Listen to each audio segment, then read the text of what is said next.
The strongest position group for Syracuse football next season is the wide receivers.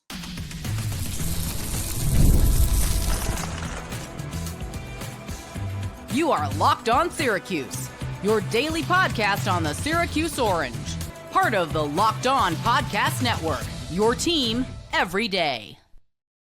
Hello, everyone, and welcome into Locked On Syracuse. I'm Jackson Holzer, and thank you for making us your first listen of every single day here on the Locked On Podcast Network, your team every day. Of course, we are always free and available wherever you get your podcasts. And on this week's Poll Friday, I asked you all the question: what position group for Syracuse football do you believe is the strongest? And that's what we're going to talk about here on today's show. And the results are in, but first, let's go over the options. The first choice was quarterbacks. Maybe you feel strongly about one of or both of the two transfers that Syracuse football brought in this offseason: Notre Dame's Steve Angeli and LSU's Rickie Collins. You also had the wide receivers led by returner Darrel Gill, and also Texas and Washington transfer Johntay Cook. And then you got the safeties. We talked about either earlier this week or last week that Syracuse football brought back two of their starting players in the secondary from a year ago, Duce, Chestnut, and Devin. And finally, if you did not believe it was the quarterbacks, the wide receivers, or the safeties as the strongest position group, there was another option. Maybe you feel there's another position group like the offensive line or the running backs, defensive line, so on and so forth, that you believe is the strongest position group on the team. Let's go over the results. There were about 250 votes on this week's Poll Friday, and the winner was the wide receiver group, getting about 60% of the vote, followed by quarterbacks, safeties, and then other. So it seems like when I was setting up this question that I got the three top position groups right, according to you all. The fact that it went perfectly from wide receiver, quarterback, safety, and then other. My opinion, as I said at the very top of the show, is that the wide receiver group is the strongest position unit on Syracuse football for this upcoming season. And look, Syracuse faced a tough challenge. They had to replace two of their top receivers from a year ago. Jackson Meeks ran out of eligibility, undrafted free agent in the NFL. Congratulations to him. I hope it all works out. And then you had Trevor Pena, who we initially thought was going to be back. He did not transfer in the December window, but he entered the portal in the spring window. And it was quite unfortunate. But I think Syracuse football, as I said last week, I believe that they did a nice job in replacing those guys. First of all, they already had a succession plan in place with Darrel Gill, who had well over 500 receiving yards a year ago, which doesn't sound all that impressive. Only about 500 yards. Jackson, why are you hyping up Darrel Gill so much? It's because of the role that he was in. He was, at best, the fifth option on the team a year ago. Not the fifth wide receiver, the fifth overall option. You had your two top receivers in Jackson Meeks and Trevor Pena. Arondé Gadsden obviously took a lot of targets at tight end, and LaQuint Allen out of the backfield also took up a lot of targets. That left Darrel Gill with not a lot of looks, and yet he still produced very respectable numbers, over 500 receiving yards, and he led the ACC with over 18 yards per catch. He seems like someone that is ready to take another step forward with a bigger role for this upcoming season. He's going to be the team's wide receiver one in all likelihood. It's either him or this next guy that I'm going to talk about, which is Johntay Cook. He is ultra talented. He's a little bit controversial, but he is definitely a speedster. His numbers were not the best at Texas, but he is not far being removed from a five-star recruit in 2023. And you don't become a five-star recruit that gets recruited by every school in the country and ultimately lands at Texas by accident. Johntay Cook has got talent. It's all about whether or not he can maximize his potential at Syracuse. So we'll see. It's going to be a great experiment this upcoming season, right? And after the two top receivers, Darrel Gill and Johntay Cook, you got a couple of veterans, Justice Ross Simmons and Amari Hatcher. And then you got a number of guys who could step up, who are young wide receivers, former four-star Emmanuel Ross, Darius Johnson. He impressed at the spring game. I believe he is a true freshman. Jalen Hornsby, Teron Hale. I think Syracuse's wide receivers room is a really good mix of already established veteran presence with a number of guys who can also take a step forward.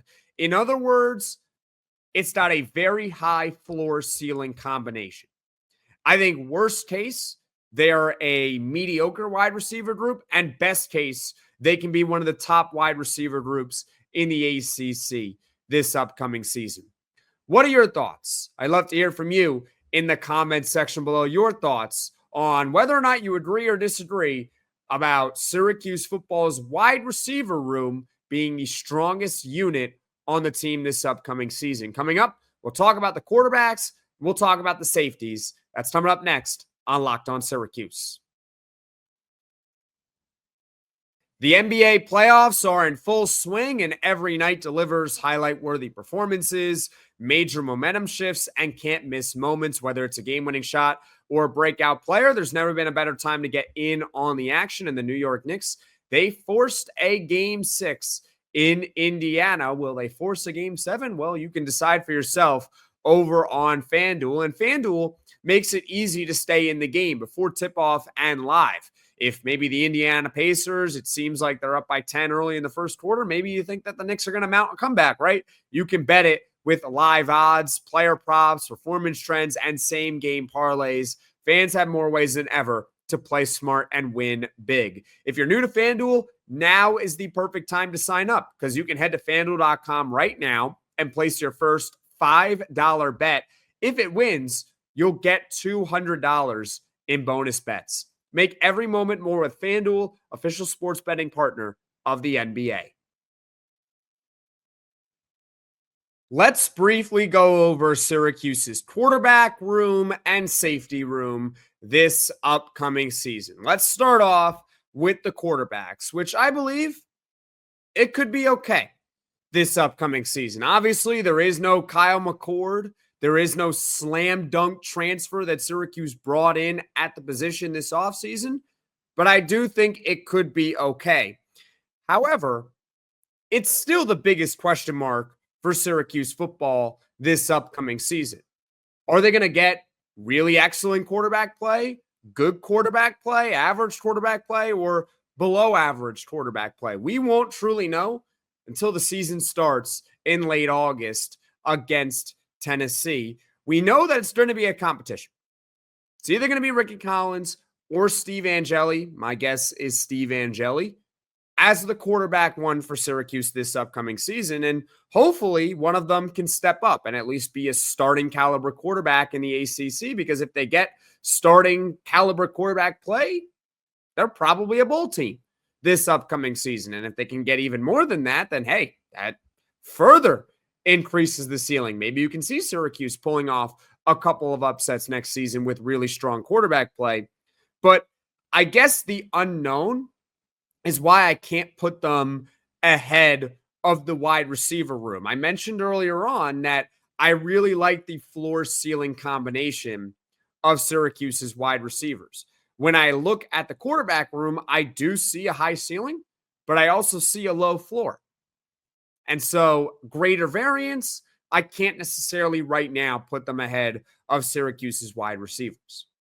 And then you look at the safety room. It's great to have Duce Chestnut back. It's great to have Devin back for Syracuse this next season. It gives them veteran experience in the secondary for an overall unit. If you're just talking about corners and safeties, they don't have a lot of experience. Their cornerback one, yes, I said cornerback one, is likely going to be Demetrius Samuel Jr., consensus 4-star recruit, ultra talented, also a true freshman.